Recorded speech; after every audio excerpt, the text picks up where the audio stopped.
আমার রাজনৈতিক পরিচয় পরে, কিন্তু আমি আমার ধর্মসত্তা বিসর্জন কোনোদিন দিতে পারবো না। এটা আমাকে গীতা শিখিয়েছে। স্বাভাবিকভাবে আমি বাংলাদেশে হিন্দুদের উপর জিহাদি জঙ্গিদের মৌলবাদীদের আক্রমণ নিয়ে গতকাল বলেছি, আজও বলেছি, আগামীকাল বলবো। তাতে যদি কোনো জঙ্গি কিছু বলে করে তা আমার কিছু যায় আসবে না। একজন সন্তত জেলে কাটাচ্ছেন, তিনি বৈষ্ণব ধর্মে দীক্ষিত, তার খাওয়া দাওয়া সবটাই অত্যন্ত নিয়ম মেনে নিজেকে রান্না করে খেতে হয়। তিনি তো একটা কষ্ট করছেন, সেই কষ্ট তো আমরা করছি না। আমরা তো রাত্রে গিয়ে ভালো জায়গায় ঘুমাচ্ছি, আমাদের তো 3 বেলা খাওয়ার জুটে যাচ্ছে, গাড়িতে চড়ছি। চিন্ময় কৃষ্ণ প্রভু যদি এই কষ্টটা করতে পারে, আমরা আপনারা পারবো কেন? বাংলাদেশের নারায়ণগঞ্জে ভয় নিয়ে বাংলাদেশের নারায়ণগঞ্জের একটা অভিষেক ব্যানার্জির নাম করে তোলাবাজির অভিযোগ উঠে এলো। ওই গোটা ফ্যামিলিটাই চোর, রঞ্জনদের নাম জড়ানো হচ্ছে। গোটা ফ্যামিলিটাই চোর। ফারাক্কাতে মুখ্যমন্ত্রী দাদা অজিত ব্যানার্জির নাম করে একজন টাকা তুলেছিল, এফআইআর করতে গেছিল, নেয়নি। পরে মেল করে এফআইআর পাঠিয়েছে, আমার কাছে কপি আছে। বিজেপি বিধায়কের নাম জড়াচ্ছে, এটা লার্জার কনস্পিরেসি বলে মনে করেন? নিখিল রঞ্জন দে উত্তর দিতে পারবে, আমি পারবো না। নারায়ণ অত্যন্ত সজ্জন লোক, কোথায় কে ব্যক্তিগতভাবে গেছে, লিখে দিয়েছে না লিখে দিয়েছে, সইটা জেনুইন কিনা, লিখেছেন কিনা নিখিলদা বলতে পারে। লিখিনদা অত্যন্ত সজ্জন ব্যক্তি, বাংলাদেশের নারায়ণগঞ্জে সরল মানুষ। বাংলাদেশের নারায়ণগঞ্জের একটি ভিডিও সামনে এসেছে যেটা শিউরে ওঠার মতো। হ্যাঁ, একটা মহিলাকে চুবাচ্ছে, আমার কাছে হিন্দু মহিলা, তাকে চোবানো হচ্ছে এবং তারপরের ভিডিও আমি আপনাকে বর্ণনা করতে পারবো না। আমার কাছে আছে ভিডিও। বাংলাদেশে কিছু ঘটলে সনাতনীরা আমাকে পাঠায়, আমি এমনি কিছু করতে না পারি, আমি আমার গলার আওয়াজটা তাদের জন্য, আই রেজ মাই ভয়েস, এবং সেটা করি। সে কারণে তারা হয়তো একটু ভরসা বা আশার আলো দেখেন, তারা আমাকে পাঠিয়েছেন। অত্যন্ত মর্মান্তিক, এই ভিডিও চোখে দেখা যায় না। এবং আমি আচার্য রামভদ্রাচারীজির যে গতকালের স্টেটমেন্ট, তাকে সমর্থন করব। তিনি বলেছেন এই কমিউনিটিকে, অর্থাৎ জঙ্গিবাদ মৌলবাদ এই কমিউনিটিকে, এদেরকে টাইট দিতে গেলে অ্যাকশন নিতে হবে, এবং অ্যাকশনটা কিভাবে নিতে হয় ইসরায়েল জানে। ইসরায়েলের অ্যাকশন বাংলাদেশে দরকার আছে। আমি এবং আমরা সবাই আমেরিকার রাষ্ট্রপতির শপথের জন্য অপেক্ষা করছি। তিনি লিডারশিপ দেবেন। মানবতার পক্ষে যে দেশগুলো লড়াই করে জঙ্গিবাদ মৌলবাদের পক্ষে, সেই সমস্ত দেশগুলো নিশ্চিতভাবে সম্মিলিতভাবে প্রয়াস নেবে।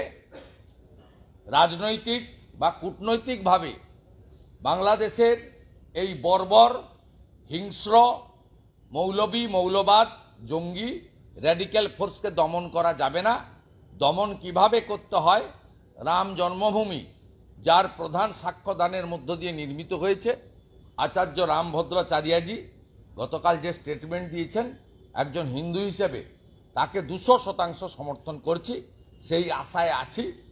71 সালে 15 মাস ধরে রাজাকার পাকিস্তানিরা অত্যাচার করেছে, 30 লক্ষ হিন্দু শহীদ হয়েছে, যার সিংহভাগ হিন্দু বাঙালি।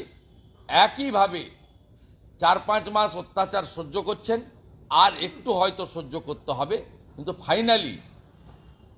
ফাইনালি জঙ্গিবাদ মৌলবাদ এবং এই র্যাডিক্যাল গ্রুপ এরা নিকেশ হবে, এটা আমার বিশ্বাস। হরিণঘাটার তৃণমূল নেতা জাল নথি করে পাসপোর্ট করানোর জন্য আজকে তারকে গ্রেপ্তার করা হয়েছে।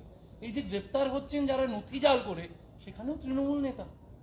আপনার মুর্শিদাবাদে যে জঙ্গিকে আসাম ধরেছে, তার এপিক কার্ড আছে, 2 বার ভোট দিয়েছে। ওখানকার বিডিওকে অ্যারেস্ট করা উচিত, যিনি নামটা ভোটার লিস্টে তুলেছিলেন। তৃণমূলের লোকেরা তো যুক্ত, তৃণমূলের লোকেরা 9টা বর্ডার এলাকাতে এদের সঙ্গে যুক্ত, স্মাগলিংয়ের কাজে যুক্ত, বিরাট এলাকায় কাঁটাতারের জন্য জমি দিচ্ছে না।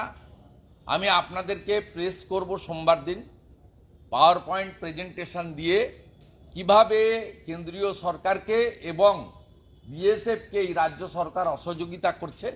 আমি আপনাদের একদম তথ্য দিয়ে আমি দেখিয়ে দেব, তার অপেক্ষায় আপনারা থাকুন। আমি সোমবার দিন দেখিয়ে দেব কি অবস্থা, শতছিদ্র আমাদের সীমান্ত, অবস্থাটা কি ভয়ঙ্কর, এটা দেখা উচিত এবং সর্বস্তরের পশ্চিমবাংলার ভারতপ্রেমী নাগরিকগণকে ঐক্যবদ্ধ হতে বলবো যে যোগী আদিত্যনাথজি, ডাক্তার মানিক সাহা, হেমন্ত বিশ্ব শর্মার মতো একটা শক্তিশালী সরকার তৈরি করা উচিত, যে সরকার ভারত বিরোধী এই ধরনের শক্তিগুলোকে পশ্চিমবঙ্গ থেকে নিকেশ করবে এবং পশ্চিমবঙ্গ আজকে গোটা ভারতবর্ষে জঙ্গি সাপ্লাই দেওয়ার যে হাব এবং লাইন হয়ে গেছে এবং বাসন্তী এক্সপ্রেসওয়ে সহ বিস্তীর্ণ এলাকা যে আমাদের হাতের বাইরে চলে গেছে, এর সমস্যার সমাধান করা দরকার, দরকার।